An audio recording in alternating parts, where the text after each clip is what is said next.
ఇవాల్టి ముఖ్యాంశాలు. హిందీ భాషపై AP deputy CM Pawan Kalyan కీలక వ్యాఖ్యలు. మన దేశంలో వివిధ సంస్కృతులుంటాయి, అందరినీ హిందీ ఒక కామన్ భాషగా కలుపుతుందని వ్యాఖ్య. హిందీతో రాజకీయాలు చేస్తున్నారని, హిందీ మనది అనడంలో సిగ్గు ఎందుకు, హిందీని ప్రేమిద్దాం, మనదిగా భావిద్దామని ప్రజలకు పవన్ కళ్యాణ్ పిలుపు. శ్రీశైలం జలాశయానికి కొనసాగుతున్న వరద ఉధృతి, 3 గేట్ల ద్వారా కొనసాగుతున్న నీటి విడుదల.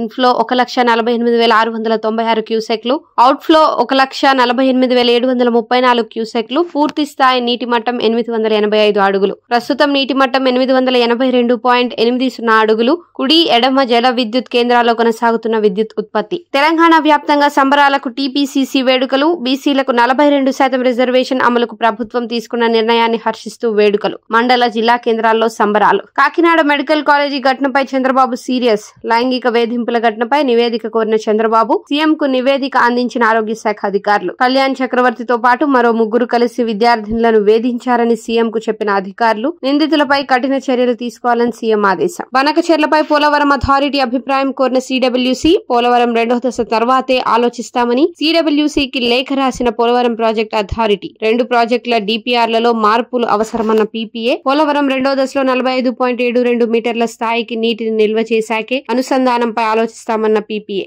రాజాసింగ్ రాజీనామాను ఆమోదించిన బీజేపీ. నిర్ణయం తీసుకున్న బీజేపీ జాతీయ అధ్యక్షుడు జేపీ నడ్డా. రాష్ట్ర అధ్యక్ష ఎన్నికల సమయంలో పార్టీ రాజీనామా చేసిన రాజాసింగ్